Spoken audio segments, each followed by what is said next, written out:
عفوك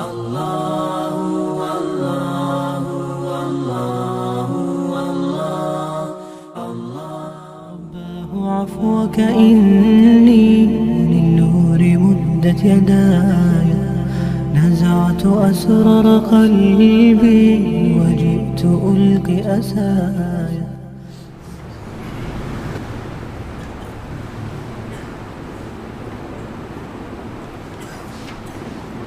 الحمد لله نحمده ونستعينه ونستغفره، ونعوذ بالله من شرور أنفسنا ومن سيئات أعمالنا، من يهده الله فلا مضل له ومن يضلل فلا هادي له، أشهد أن لا إله إلا الله وحده لا شريك له، وأشهد أن محمدًا عبده ورسوله. أما بعد فإن خير الحديث كتاب الله، وخير الهدي هدي محمد صلى الله عليه وسلم، وشر الأمور محدثاتها، وكل محدثة بدعة، وكل بدعة ضلالة، وكل ضلالة في النار. أعوذ بالله السميع العليم من الشيطان الرجيم. بسم الله الرحمن الرحيم. سبحان الذي أسرى بعبده ليلا من المسجد الحرام إلى المسجد الأقصى الذي باركنا حوله لنريه من آياتنا إنه هو السميع البصير.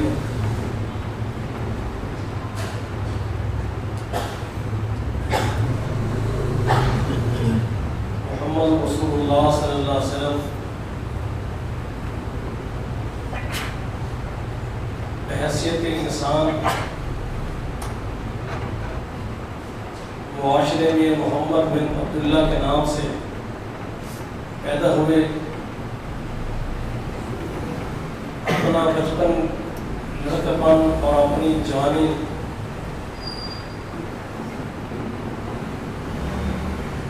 مکہ المکرمہ کے معاشرے میں گزاری. ابھی آپ محمد بن عبداللہ سے محمد رسول اللہ نہ بن پائے تھے.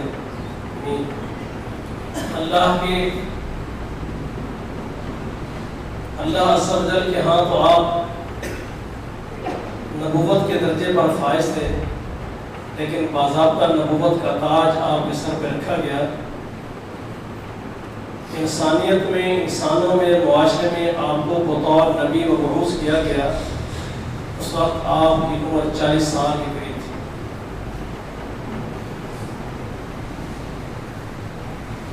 لیکن پیدائش سے لے کر 40 سال کی عمر تک اللہ عز و جل نے آپ کی ایسی نگہداشت اور نگرانی کی، بطور نبی آپ کو تیار کیا گیا کہ نبوت سے پہلے کے 40 سال بھی آپ کی ایسی پاک اور اطہر زندگی ہے کہ کوئی اپنا اور بیگانہ محمد بن عبداللہ کو محمد رسول اللہ مانتا ہو یا نہ مانتا ہو، آپ کے پاکیزہ کردار پر کوئی انگلی نہیں اٹھا سکتا.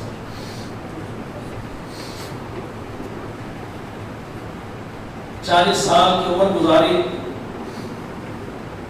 آپ کبھی شراب و شباب کی محفل میں نہیں گئے. آپ نے کبھی اللہ کے سوا غیر کی عبادت کی طرف آپ رجحان نہیں ہوا، بلکہ ہر لحاظ سے اللہ نے آپ کو معاشرے کا آئیڈیل جوان بنا کر رکھا کہ کہیں ایسا نہ ہو کہ جب آپ کہیں میں اللہ کا رسول ہوں تو لوگ کہیں کل تو آپ ایسے تھے، آج آپ نبی اور رسول کیسے تھے؟ آپ فرماتے ہیں کہ جب بھرپور جوانی تھی، مکہ کے اندر راتوں کو محفلیں سجائی جاتی تھیں، جوان وہاں پر اکٹھے ہوتے، اپنی جوانی کے بھرپور انجوائمنٹ کے پروگرام کرتے۔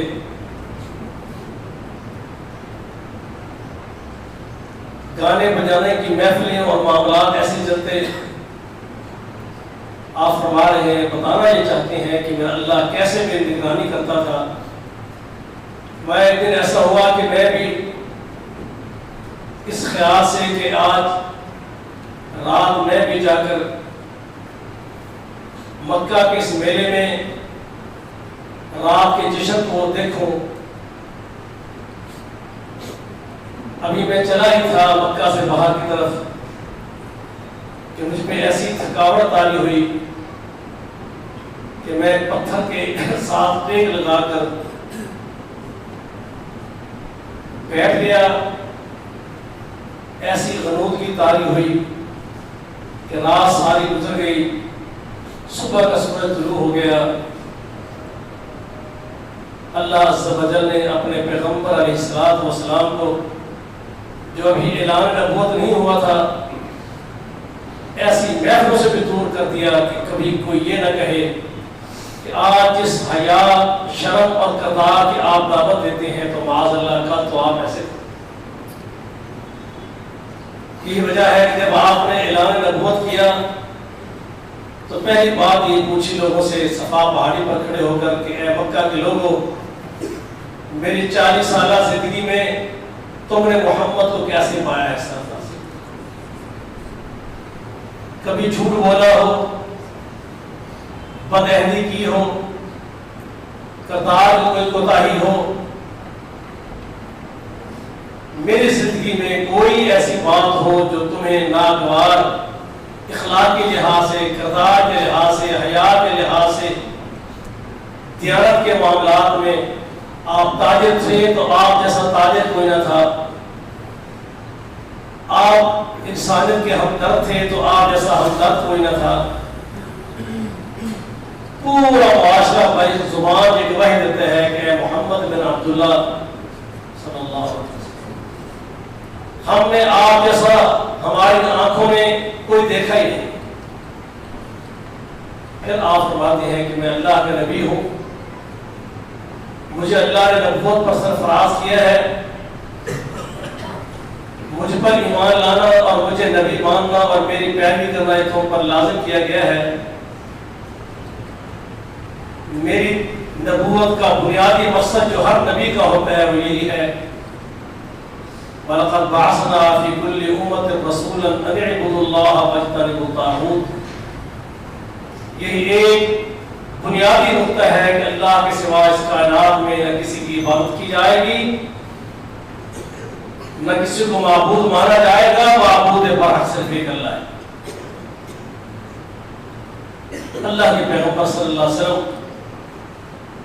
جب یہ معاملات آپ بیان کر رہے تھے، لوگ آپ پر باتیں کرتے، اس وقت بھی اللہ تعالیٰ نے قرآن مقدس میں رسول اللہ صلی اللہ علیہ وسلم کا نقشہ کچھ ایسے کھینچا ہے۔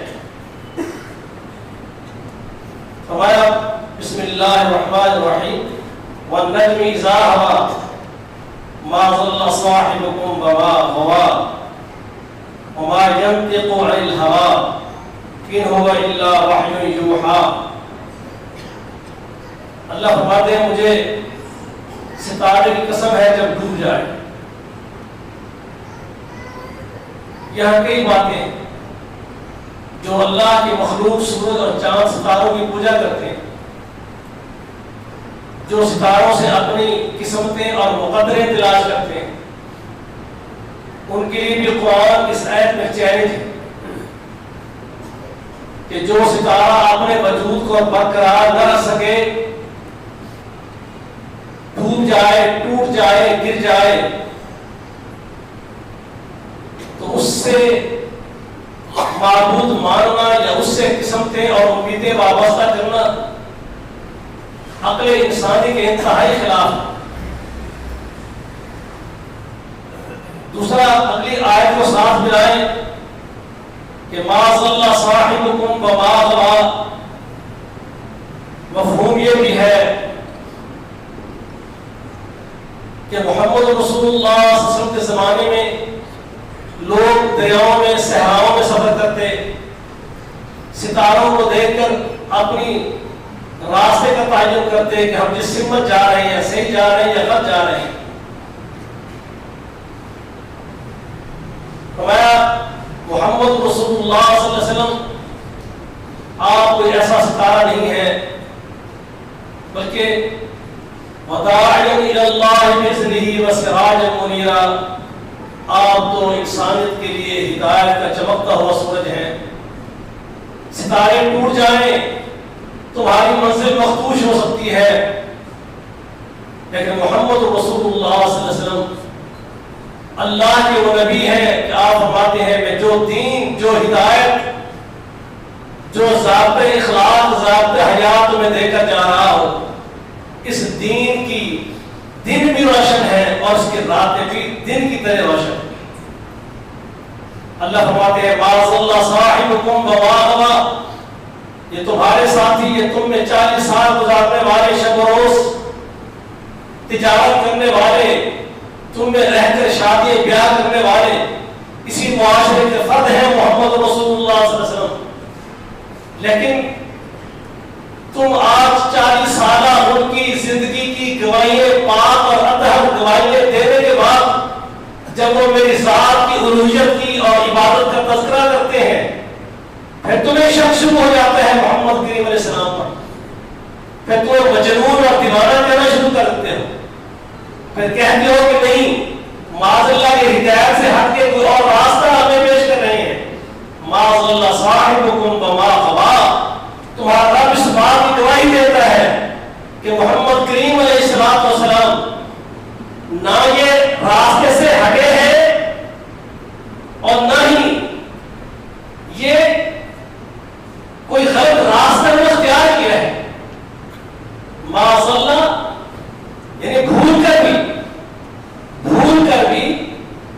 غلط راستہ ان کے ہاں نہیں آتا، یہ کسی کام کو، غلط کام کو، رب کی ناراضگی اور نافرمانی کے کام کو، صحیح کام کو لاشعوری میں، لا علمی میں ضلع کہتے ہیں ایسا انداز کہ آپ کو علم نہ ہو سکے کہ میں جس طرف جا رہا ہوں جس سے یہ ہے یا غلط ہے، آپ کو اس کا آئیڈیا نہ ہو، علم نہ ہو۔ اللہ فرماتے ہیں محمد کریم ایسے بھی نہیں ہے صلی اللہ علیہ وسلم کہ کسی ایسے عمل کو اختیار کر لے، کوئی ایسا طریقہ اختیار کر لے، کوئی ایسے راستے کا چناؤ کر لے جو لا علمی کی بنیادوں پر غلط ہو۔ محمد ایسے نہیں ہے صلی اللہ علیہ وسلم۔ وما غوی، اور میرا محمد ایسا بھی نہیں علیہ الصلوۃ والسلام، بلکہ یہ فرمایا ما صاحبکم، ما ضل صاحبکم، وہ جس کے ارد گرد تم جمع ہو، وہ جو نبوت لے کر تمہارے پاس آئے ہیں، نہ بھولے سے راستہ غلط اختیار کرتے ہیں، اور وما غوی، نہ ہی ارادتاً، نیتاً کو غلط راستہ اختیار کرتے ہیں۔ اس کو یوں سمجھے کہ ایک آدمی یہ جانتا ہے کہ چوری جرم ہے، جانتا ہے ڈاکہ زنی کا راستہ غلط ہے، جانتا ہے منشیات فروشی کا راستہ غلط ہے، جاننے کے باوجود بھی اگر اسی راستے پہ چلتا ہے، یہ آئے گا وما غوی، جان بوجھ کر غلط راستہ اختیار کرنا جانتے ہوئے بھی، اور ما ضل صاحبکم، لا علمی میں غلط راستے پہ چل جانا۔ یاد رکھنا محمد رسول اللہ صلی اللہ علیہ وسلم کو ذات ہے، اللہ قسم کھا کر فرماتے ہیں نہ تو آپ بھولے سے غلط راستے اختیار کرتے ہیں اور نہ ہی دانستہ اللہ کے صحیح ہدایات کی مخالفت میں چلتے ہیں۔ پھر اللہ نے ایک بڑی پیاری بات کی، کیسے چلیں گے وہ؟ یہ چیزیں بندے کی خواہشات اسے ابھارتی ہیں، خواہشات کی وجہ سے غلط راستے اختیار کرتا ہے۔ وما ينطق عن الهوى، جب سے محمد کریم علیہ السلام کو اللہ نے پیدا کیا، پھر جب ان کے سر پہ تاج نبوت سجا دیا، اب فرمایا میرے تاج نبوت رکھے جانے کے بعد ان کی اپنی خواہشات ہی کوئی نہیں جن سے یہ سوچتے ہو، بولتے ہو، باتیں کرتے ہو، خواہشات ان کی تب نہیں ہے، اللہ کی وحی کے تابع ہو گئی ہے۔ ان هو الا وحی یوحی، اب تو یہ کلام بھی کرتے ہیں، ہوٹ بھی لاتے ہیں، تو اللہ کی وحی کے منتظر رہتے ہیں، پھر ہلاتے ہیں۔ ابو داؤد کی صحیح حدیث ہے، محمد کریم علیہ السلام فرماتے ہیں مجھے قسم ہے اللہ عز و جل کی جس کے ہاتھ میں محمد کی جان ہے، ان ہوٹوں سے اللہ حق کے علاوہ کبھی کچھ نکلنے نہیں دیتے۔ ترمذی اور ابو داؤد کی حدیث ہے، آپ مزاح کریں، آپ مزاح کی بات کریں تب بھی حق سے ہٹ کر نہیں ہوتی، آپ غصے کا اظہار کرتے تب بھی حق سے ہٹ کر نہیں ہوتی۔ اس حد تک میرا اللہ محمد کریم علیہ السلام کی نگرانی کنٹرول کر کے اپنے پیغمبر کو دنیا میں معصوم بنا کر پیش کرتا ہے کہ کائنات کا کوئی فرد بھی کسی حالت میں، غصے میں، ناراضگی میں، ہمارے یہاں ہوتا نہیں یار دنیا ایسی بات کرتے اور غصہ آیا تو پھر مونج نکل گئی گا۔ اللہ کے نبی علیہ السلام کی ذات وہ تھی، غصے میں بھی بات ہوتی، اللہ کے پیغمبر کی زبان سے حق کے علاوہ کچھ نہیں کرتا، مزاح میں بات کرتے ہیں تب بھی حق کے علاوہ کچھ نہ ہوتا۔ ان هو الا وحی یوحی، آپ سراپا وحی کے تابع ہو کر چلتے ہیں۔ اس لیے میرے بھائیوں یہ نقطہ ذہن میں رکھ لو، محمد کریم علیہ السلام کے آنے کے بعد قیامت تک کوئی ایسا مان لا نہیں کرنا کہ جس کی بات چیلنجیبل نہ ہو۔ کائنات میں ہر شخص اس کی بات غلط بھی ہو سکتی ہے، صحیح بھی ہو سکتی ہے، اس کی بات کو چیلنج کیا جا سکتا ہے، اس کی بات کے صحیح اور غلط کے معیار کو دیکھا جا سکتا ہے۔ اس کے لیے معیار کیا ہے؟ کسی شخص کی، وہ بڑے سے بڑا سکالر ہو، عالم ہو، محدث ہو، مفتی ہو، مجتہد ہو، اس کی بات کو وہ شریعت کے مطابق تو ہو سکتی ہے، شریعت کے مخالف بھی ہو سکتی ہے۔ شریعت اگر کسی کا عمل اور قول اور فعل ہو سکتا ہے وہ اکیلے محمد ہے صلی اللہ علیہ وسلم۔ اس پر امت ایک دین پر پھیل سکتی ہے، اختلافات کا خاتمہ ہو سکتا ہے، علیحدہ راستے، علیحدہ فرقے نہیں بن سکتے۔ یہ بات تو رسول اللہ صلی اللہ علیہ وسلم کی ذات اقدس کے ساتھ خاص ہے۔ اللہ فرماتے ہیں علمہ شدید القویٰ، ان کو تعلیم دینے والا اللہ کی طرف سے معلم کے فرائض سر انجام دینے والا، وہ بڑا طاقت والی شخصیت ہے۔ فرمایا ضرور بڑا طاقتور، اور وہ ہے کون؟ جبریل علیہ السلام۔ اصل میرے بھائیوں پہلی قومیں تباہ ہوئی ہے، بات بڑی سخت کر رہا ہوں، پہلی قومیں تباہ ہوئی ہے غلط کر کے۔ کبھی انبیاء کو اس حد تک ان کی سیرت اور محبت کا اظہار کرتے، انہیں رب بنا دیتے، رب کا بیٹا بنا دیتے، رب کی صفات کا حامی بنا دیتے۔ کبھی بزرگوں سے اس حد تک تقدس پیدا کرنا، اس کو معصوم بنا دینا، خطا کو خطا نہ کہنا، غلطی کو غلطی کہنے کی جرات نہ کرنا، مقام نبوت پر اٹھا دینا۔ جتنی قوموں کی بربادی ہوئی ہے وہ حقیقت حال سے، اللہ اس کے رسول کی تعلیمات سے ہٹ کر اپنے جذبات کو دین مانتے ہیں، اس لیے برباد ہوتے ہیں۔ آپ نے لازم سنے کہ جبریل علیہ السلام کون تھے؟ دیکھیں محمد کریم علیہ السلام تمام انبیاء سے افضل ہیں۔ محمد کریم علیہ السلام اللہ کی تمام مخلوقات میں تو سب سے افضل ہے، لیکن ایک بات ذہن نشین کر لیں، جس کا جو مقام ہے اس کو خوش دل سے تسلیم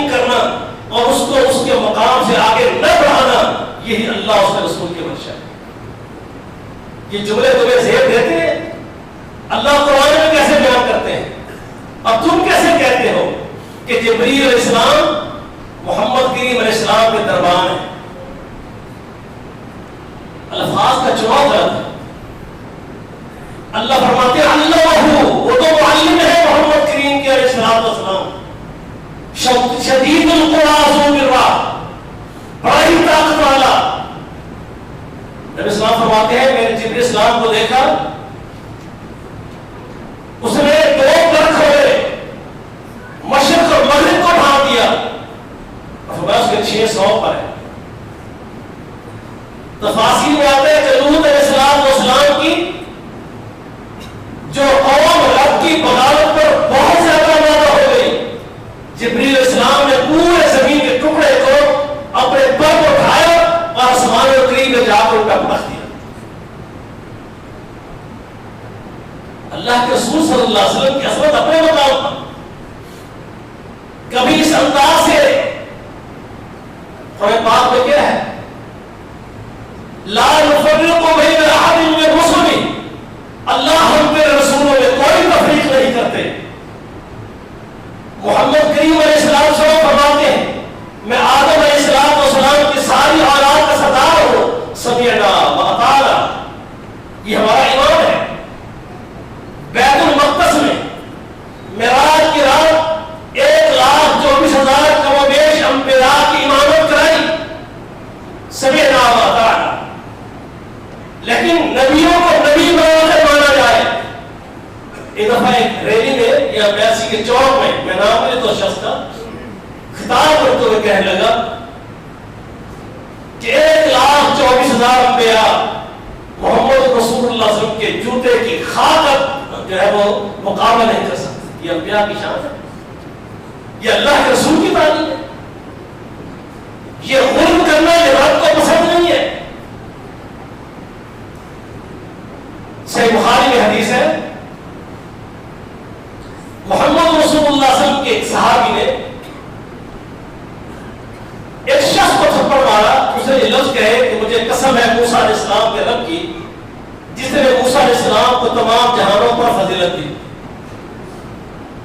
صحابی نے غصے میں تھپڑ مارا، کہا یہ تو نے کیسی بات کر دی؟ تمام جہانوں پر فضیلت، تمام مخلوق پر فضیلت تو محمد رسول اللہ صلی اللہ علیہ وسلم کو حاصل ہے. وہ یہ کیس لے کر رسول اللہ صلی اللہ علیہ وسلم کے پاس آئے. اللہ کے نبی علیہ السلام نے فرمایا کبھی میرے اور پیغمبروں کے موسیٰ علیہ السلام کے ساتھ ایسا کمپیئر نہ کیا کرو. قیامت کا دن ہوگا، یہ اللہ کے نبی وضاحت کر رہے ہیں. قیامت کا بگل بجایا جائے گا، پوری مخلوق موت اور بے ہوشی کے آغوش میں چلی جائیں گی. پھر دوبارہ یہ بگل بجایا جائے گا، لوگ اپنی زندگی میں واپس لوٹیں گے. فرمایا جب مجھے ہوش آئے گا میں دیکھوں گا کہ موسیٰ علیہ السلام اللہ کے عرش کے پائے کو پکڑے ہوئے ہیں. میں نہیں جانتا کہ وہ بے ہوش ہی نہیں ہوئے تھے. فَصَعِقَ مَنْ فِي السَّمَاوَاتِ وَمَنْ فِي الْأَرْضِ إِلَّا مَنْ شَاءَ اللَّهُ ثُمَّ نُفِخَ فِيهِ أُخْرَى فَإِذَا هُمْ قِيَامٌ يَنظُرُونَ. جس وقت بدل قیامت کا بجایا جائے گا، دھوپ ماری جائے گی، ہر ایک موت کے آغوش میں بے ہوشی میں پوری مخلوق چلی جائے گی، سوائے اس کے اس کو اللہ بچانا چاہے. استثناء ہے اس میں جس کو اللہ چاہے. نبی صلی اللہ علیہ وسلم فرماتی ہے میں بھی بے ہوش ہو جاؤں گا. جب مجھے ہوش آئے گا ثم نفخ فیہ اخری فاذا هم قیام ینظرون. پھر جب دوسری مرتبہ بگل بجایا جائے گا، پھر ساری مخلوق کا کھڑی ہو کر اللہ کے در اقدس میں دربار میں پیش جائے. فرمایا اس وقت جب میں ہوش میں آؤں گا میں دیکھوں گا کہ موسیٰ علیہ السلام اللہ کے عرش کے پائے کو پکڑے ہوئے ہیں. مجھے نہیں معلوم کہ وہ بے ہوش ہی نہیں ہوئے تھے یا مجھ سے پہلے ہوش میں آ گئے. یہ بات سمجھا کر کیا فرمایا کہ انبیاء کا تقابل کر کے اس قسم کے حالات نہ پیدا کیا کرو. یونس علیہ السلام جو مچھلی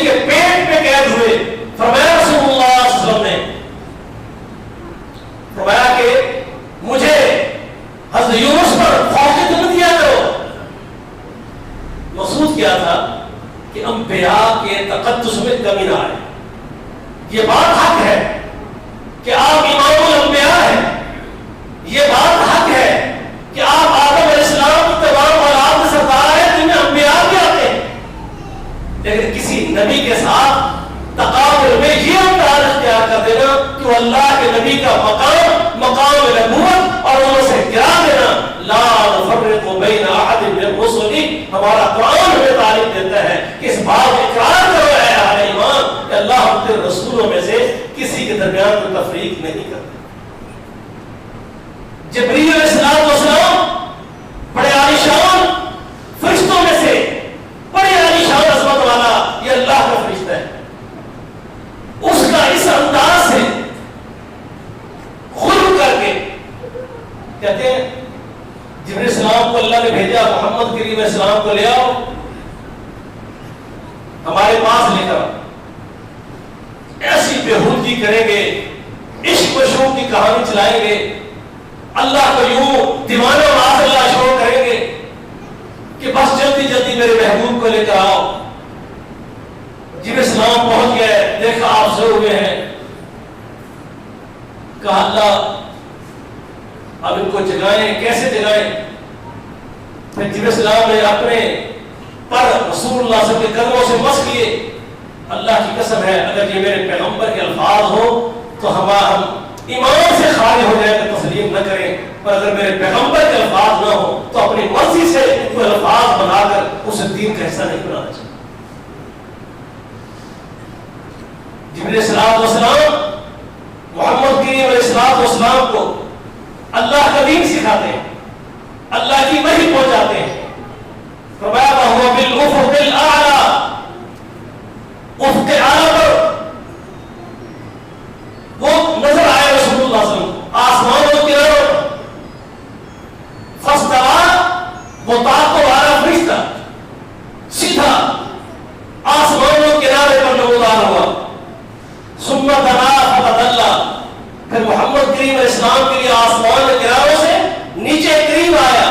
فتدلى، اور قریب ہو گیا. پھر فکان قاب قوسین او ادنی، اتنا قریب ہو گیا کہ دو تیر کمانیں جو ہوتی ہیں، دو کمانیں یا اس سے کچھ کم فاصلے پر محمد کریم علیہ السلام کے سامنے آئے. فاوحى الى عبده ما اوحى، پھر اللہ کے بندے محمد کریم علیہ السلام پر اللہ کے امر سے جو وحی کرنی تھی وہ وحی کی. ما كذب الفؤاد ما رأى، محمد کریم علیہ السلام کے دل نے جو آنکھوں میں دیکھا، جبریل کو دیکھا، حید کو دیکھا، کیفیت کو دیکھا، اس میں کوئی دل نے جھٹلانے والی، شک و شبہ والی کوئی بات نہیں کی. یہ نہیں سوچا کہ پتہ نہیں یہ کون ہوگا، یہ ہے کون، نہیں، ایسی کوئی بات نہیں. اب بعض لوگ فقار قاب قوسین او ادنی قرآن کے پورے سیاق کو چھوڑ کر کہتے ہیں معاذ اللہ کہ وہ اللہ کی ذات تھی. آسمانوں پر نمودار ہوئے، پھر اللہ نیچے آیا، پھر اللہ کے نبی کے اور قریب ہو گیا. نہیں میرے بھائیو، اللہ کی شایان شان ایسی باتیں نہیں کرنی چاہیے. نہ یہ اہل ایمان کو ذہن دیتی ہیں.